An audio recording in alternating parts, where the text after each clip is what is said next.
We did really great work yesterday. We are in really good shape. Thank you everyone for contributing everything that you have to get us to this point, and today's going to be really, really exciting. I mean, the pandemic's awful to this industry, to all my friends and coworkers and people that are far more talented than I who don't have work. There's hand sanitizer and water at back of house and front of house, so please use those and wash your hands frequently. I think we're all here to create art because we haven't been able to because of this pandemic. So we're here today and let's enjoy it. Oh, yes. Great. I feel so blessed and thankful to Detroit Public Theater and Chautauqua Institute and DPTV and everybody else involved that of all the shows that they picked mine. So the fact that I get to do mine, it just means the world to me.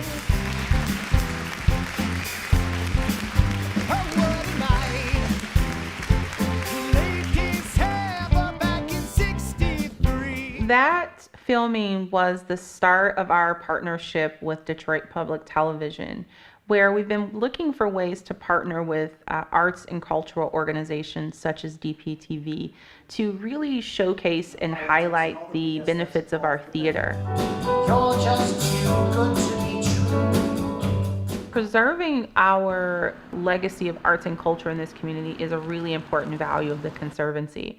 We believe that through gentrification and through a number of other systemic changes in our neighborhoods, spaces such as these traditionally go away. And so we're working hard to make sure that these spaces remain affordable and accessible so that arts and culture can remain a staple on this institution's campus. Shortly after graduation, I learned of an off-Broadway show that was having a Detroit run, and they were looking for local understudies to audition.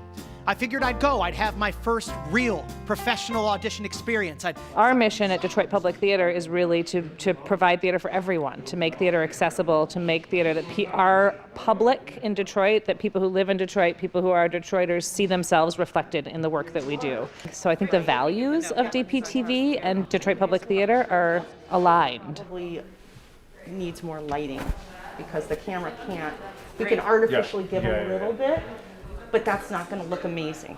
Theater community right now is in the somewhere around 95-96% unemployment rate. So it's devastating out there. Another big motivation for us wanting to do this safely was to create work, but to try to find a way that we, and by example, all of us can continue to do what we do, what we were put on this earth to do. This is such a gift that we get to do this for 8 hours, so soak it in. Don't know when we'll be in a theater again. I teach college, so I've been all summer long, we've been dealing with how do we make theater in our current situation. I leapt at the chance to do this when Eric called and said we were doing it. I love this show. I stage manage a lot of plays and I don't get the chance to do musicals a lot. So this is really a fun treat for me because it's so many musicals wrapped into one. We're fortunate to be able to be doing this now, obviously. Honored to be able to bring it back. To be in a room with theater makers right now is phenomenal. Boring like Lloyd Webber. One song to redeem this pain and strife. 2014 we premiered it, so we've been performing it now for 6 years. In 2013, a place called Berman Center for the Performing Arts in West Bloomfield, the managing director there at the time, is an old friend of mine, and she called me. She said, "You want to do a cabaret about your time with Jersey Boys?" And I was in Chicago at the time. I said, "Yeah, sure, that'd be fun." After 10 months in Detroit, it kind of morphed out of a cabaret and into a book show. Started working on it with Brian, my director, and after 10 months and 14 drafts, we have what is being presented tonight. Get me in for interviews at their restaurants. He knew he wanted to tell his story, but initially it was kind of all showbiz. It was all that story. And I think eventually we found our way into the more personal narrative. And I think that's when we really found the heart of the show.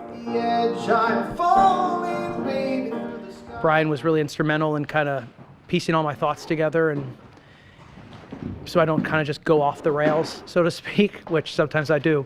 As we were developing it, starting to learn, I had no idea about struggles and the things that he went through. So for me, it was like re-meeting a friend in that collaboration. And living in a city where there are 50,000 other actors just like you, struggling and clawing their way from audition to audition. With this show, we actually have only had a couple of days to put it all together, so it's kind of been a whirlwind process. I think all the shots are pretty wide, but not incorporating the projections ever. Is there a possible shot from this camera that also incorporates the projection? Yeah. Okay. And we had some partnerships, obviously, with DPTV and WNED that made it possible that we could bring these productions to life. You can start now, start centering him. For us, there's nothing that can quite compare to being in a room together with our audience, and we are craving that and looking forward to when that can happen again. But for now, we're not going to stop making art and connecting. You're just too good to be true. What they're calling me is the transition director, which is actually, I've come to believe that it's, I'm the interpreter because I speak two languages. I speak theater and I speak film. My job is to watch what's happening on stage, but also watch what's happening on the monitor and make sure that the people on stage, what they're looking for is being translated to the people who are running the cameras and the backstage. It's very strange to film in this way with no audience,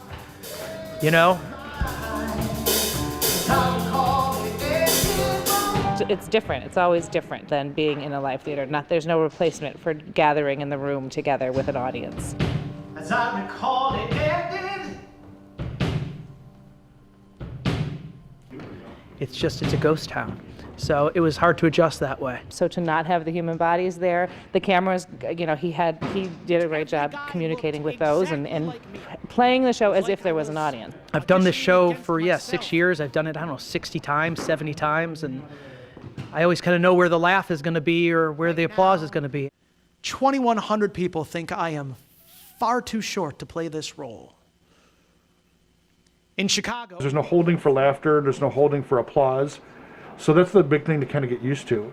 It's knowing that I do like a really big song that takes a lot out of me, and I don't have the 6-7 seconds of applause to catch my breath. It's just like catch your breath quick, move on to the next story. after 10 months in Detroit. There's a lot lost in that communion between the performer and the audience. It's a conversation. A performance isn't complete until the audience is there. The audience is part of the performance. The timing is just very different, and the energy, and I applaud Eric for being able to keep his energy up. I sing the hell out of my song. Jesus! Then he says, you know, Eric, I just don't think you're right for this role. The audience experience is becoming an isolated experience these days. More and more people are witnessing it over their phone or their iPad or their computer or their television. And don't get me wrong, I don't think there's anything wrong with that. It is a tool, and it's a magical tool. But at the same time, to have an experience with a group of people is something that I believe is in human DNA. I've been drowning out my cries. I pull myself together and I'm focused on the prize. I'm falling, baby, through the sky, I'm falling, baby, through the sky. We try and hone in the audience's eye on those particular moments, but we have to do it in a different way because it's a different medium, whereas the camera can just zoom in and capture that. So I'm having a fantastic time watching that happen. Could be in love with someone.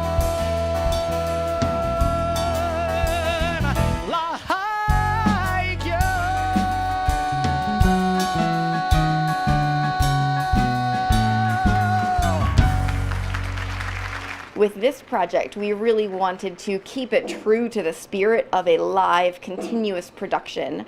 It's almost as if you're watching a live show. It's definitely as close to that as we can get it for you.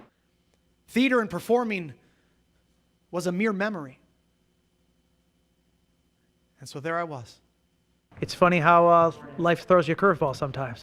I was working at a desk job for a ticketing broker company in Southfield, Michigan. And the call came in, and I took it, and it changed my life. That one phone call.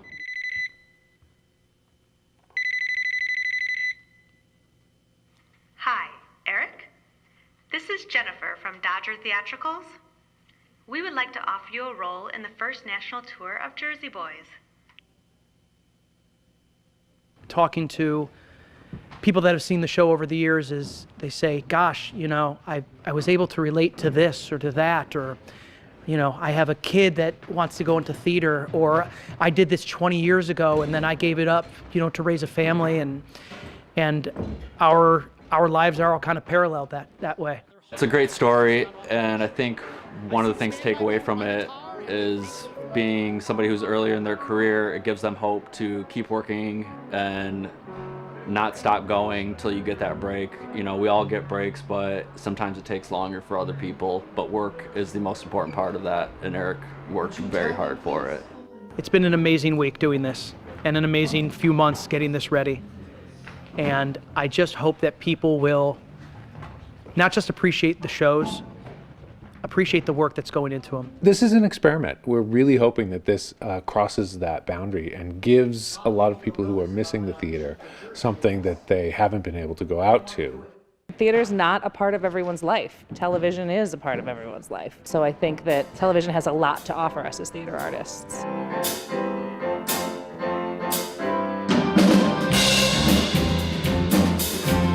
I think a lot of theaters are trying to adapt to this new way because they have to, they're forced to.